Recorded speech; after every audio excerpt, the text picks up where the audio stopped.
Hello बच्चों, कैसे हो आप सब। ये आप लोगों के अलंकार का वीडियो है जिसमें कि सारे अलंकार जो भी आपके सिलेबस में हैं वो दिए जा रहे हैं। आप लोगों को क्या करना है, बस अच्छे से रिवीजन करना है। हमारा पहला जो अलंकार है उपमा अलंकार है। उपमा का मतलब ही होता है समानता दिखाना, ठीक है। उपमा शब्द का अर्थ है तुलना, जहाँ किसी व्यक्ति या वस्तु की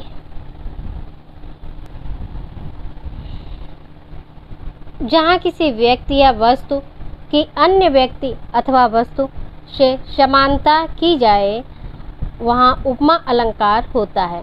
उपमा अलंकार में 4 बातें होती हैं जिन पे हमें विशेष ध्यान देना होता है, जैसे उपमेय, उपमान और वाचक शब्द तथा साधारण धर्म।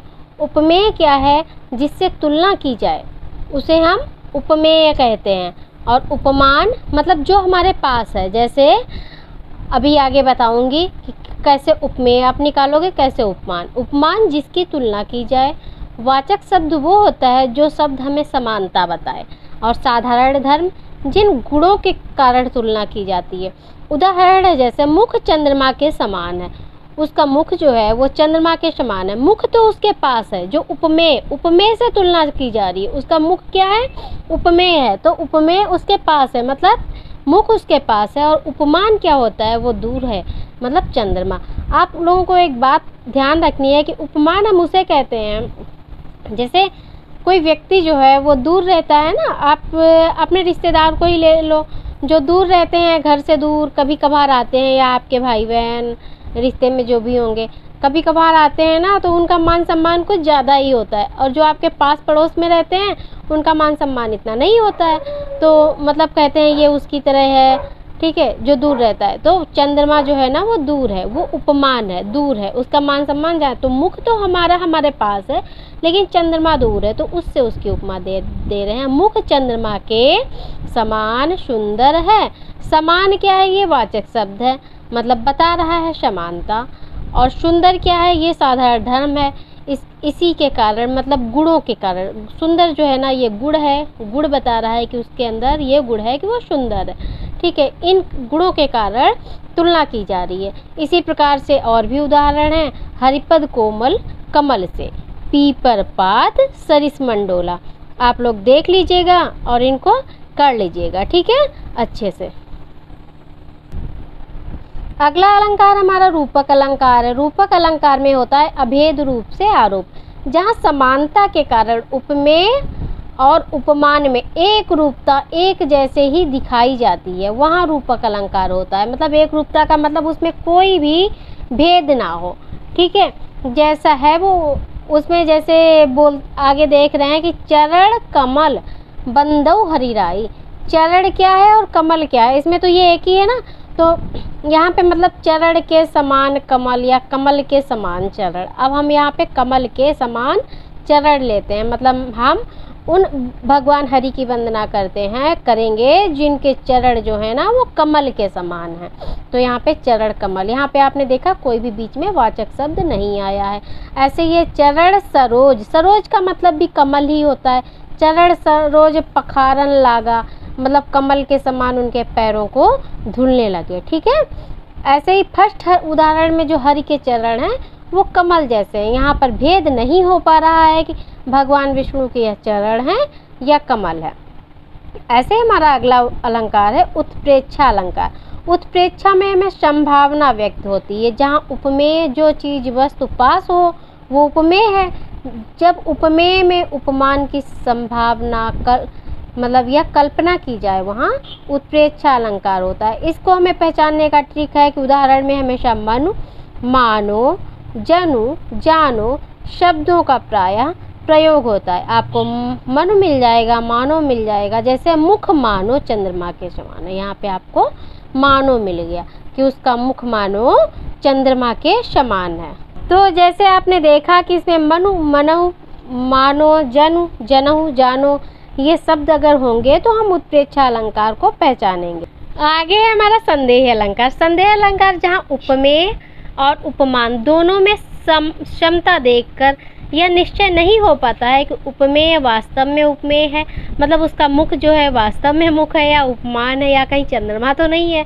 इसमें दुविधा बनी रहती है और निश्चित नहीं हो पाता है कि वहाँ संदेह अलंकार होता है। मतलब जैसे एक रस्सी पड़ी है और रस्सी को हम समझ लेते हैं अंधेरे में कि ये सांप है या रस्सी है, ठीक है, ये निश्चित ही नहीं हो पाता है कि ये रस्सी है या सांप है, तो वही वो संदेह के अंतर्गत आता है। इसका उदाहरण है मद भरे ये नील नलिन नयन मलिन है, अल्प जल में या विकल लघु मीन है, मतलब या जो उसके मद भरे जो मदमस्त जो उसके नलिन मतलब कमल के समान,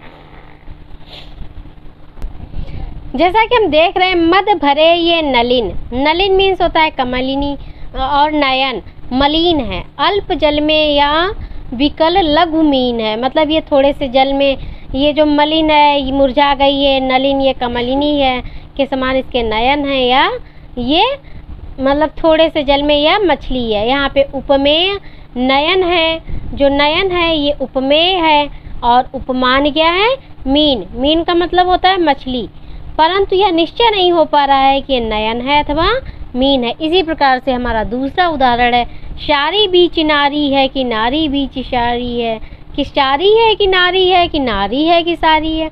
ये हमें मतलब सारी, यहाँ पे साड़ी की बात की जा रही है कि नारी के बीच में साड़ी है या साड़ी के बीच में नारी है, मतलब कोई स्त्री है वो साड़ी को पहने है और ऐसा प्रतीत हो रहा है कि नारी है कि साड़ी है, साड़ी है कि ये नारी है, मतलब ये ना क्लियर ही नहीं हो पा रहा है।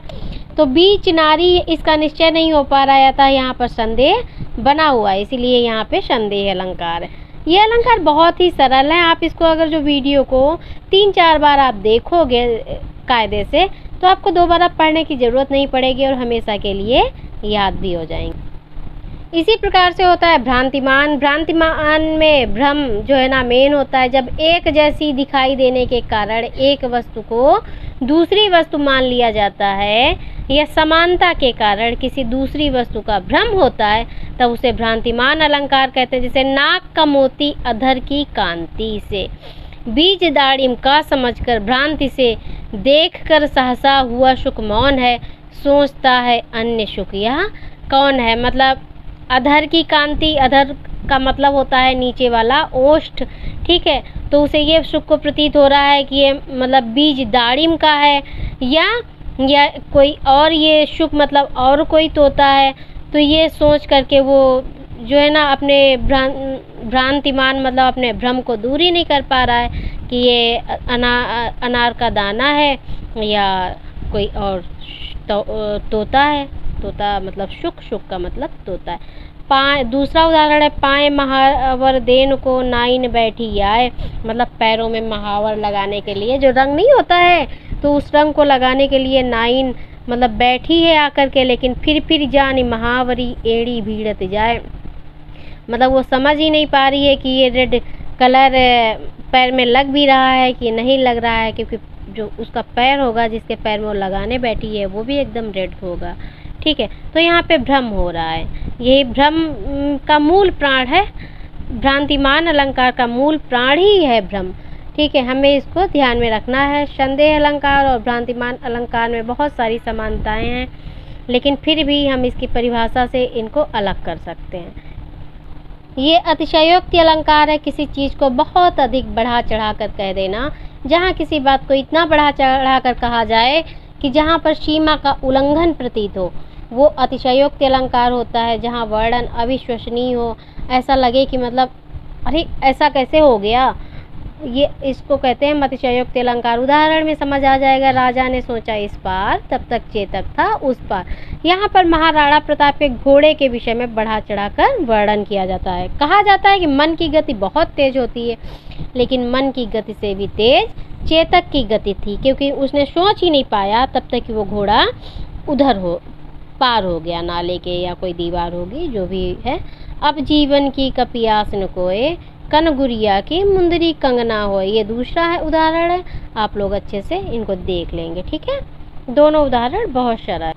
ये आगे है अनन्वय अलंकार, जो कि बहुत छोटा है और बहुत सरल है, जहाँ उपमेय को ही उपमान बना दिया जाता है, ठीक है। जैसे कि मुख है, मुख को ही उपमान भी बना दिया जाए, वहाँ अनन्वय अलंकार होता है कि उसमें कोई भेद ही ना हो पाए। तुम्हारा मुख मुख जैसा है, मतलब जैसा मुख, अब किसी का मुख मुख जैसा ही होगा तो मतलब अनन्वय, मतलब उसको अलग अलग उसमें भेद नहीं किया जा सकता, वो एक जैसा है।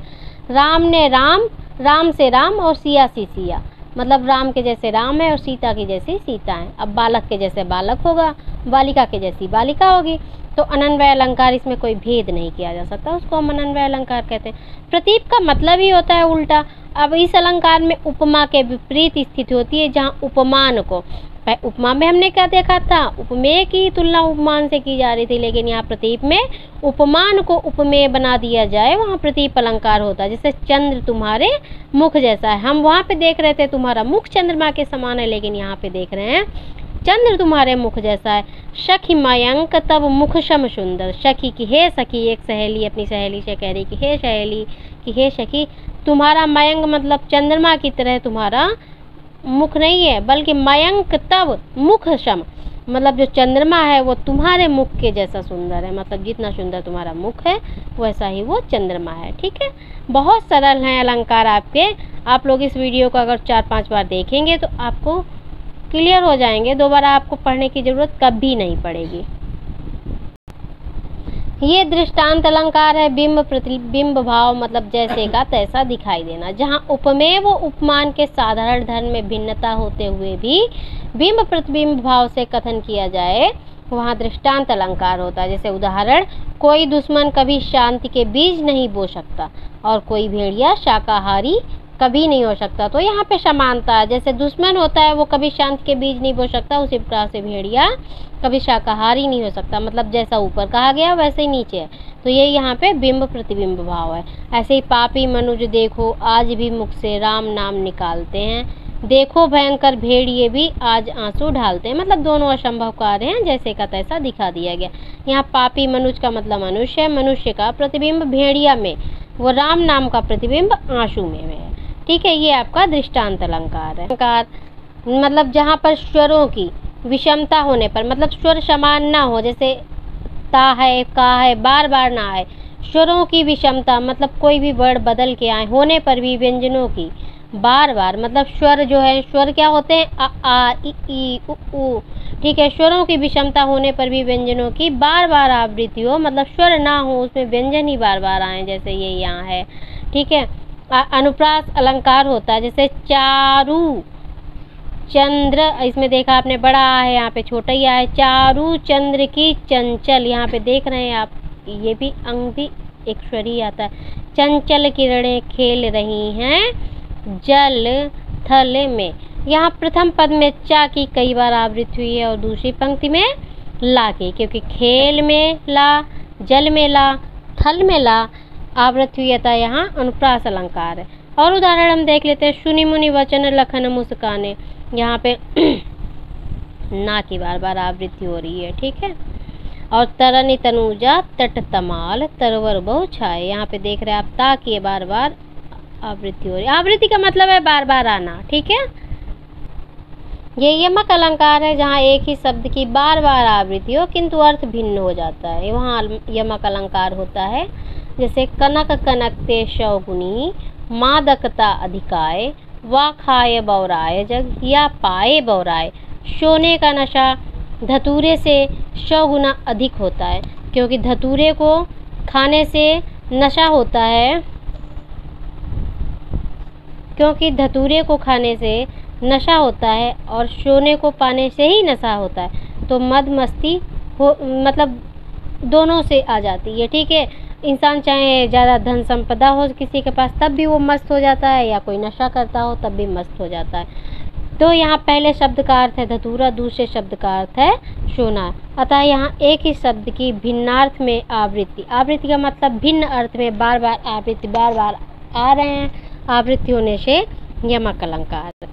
अगला है हमारा श्लेष अलंकार। श्लेष का मतलब ही होता है, श्लेष मतलब चिपके हुए, जहाँ काव्य में प्रयुक्त मतलब प्रयोग किए गए किसी एक शब्द के कई अर्थ निकले और चमत्कार पैदा करें। ठीक है, वहाँ श्लेष अलंकार होता है। जैसे जो रहीम गति दीप की कुल कपूत की सोए, बारे उजियारे करे बाढ़ई अंधेरो होए, मतलब यहाँ पे रहीम जी कह रहे हैं, रहीम दास जी कह रहे हैं कि जो हालत दीपक की होती है वही हालत एक कुलीन या कपूत की होती है। मतलब कुल से वो संपन्न है, धन संपदा उसके यहाँ है, वही गति जो है ना एक जैसे दीपक की जो गति होती है वही गति एक कुलीन कपूत की होती है जिसका कुल अच्छा है। दीपक जलाने पर प्रकाश करता है, मतलब बारे उजियारे करे और बढ़ई अंधेरो होए, और अच्छा लगता है, मतलब दीपक जलाने पर प्रकाश करता है और बालक बचपन में प्रकाश देता है, अच्छा लगता है। दीपक के बढ़े बुझने पर अंधेरा हो जाता है, ऐसे ही कपूत के बड़े होने पर खानदान में अंधेरा हो जाता है, बदनाम हो जाता है खानदान कि मतलब अगर जो कपूत है, अगर जो सुपुत्र है तो अपने खानदान का नाम रोशन करता है, अगर जो कहीं पुत्र कपूत हो गया तो खानदान का नाम बदनाम करता है। इस दोहे में बारे और बढ़े ये दो दो अर्थ वाले चमत्कारी शब्द हैं, अतः यहाँ श्लेष अलंकार है। ठीक है, यही आपके 10th और 12th में जो भी है 11th 9th 9वीं 10वीं 11वीं 12वीं में ये अलंकार हैं, इनको अच्छे से देख लेंगे, बार बार इनका रिवीजन कर लेंगे तो आपको दोबारा पढ़ने की ज़रूरत नहीं पड़ेगी। तो इससे सरल, इससे भी कम शब्दों में अलंकार आपने कहीं भी नहीं प्राप्त किए होंगे। ठीक है, तो आप इस वीडियो को बार बार देखिए और चैनल को लाइक और सब्सक्राइब भी कर लीजिए वीडियो को, जिससे आपको अगला वीडियो मिल सके।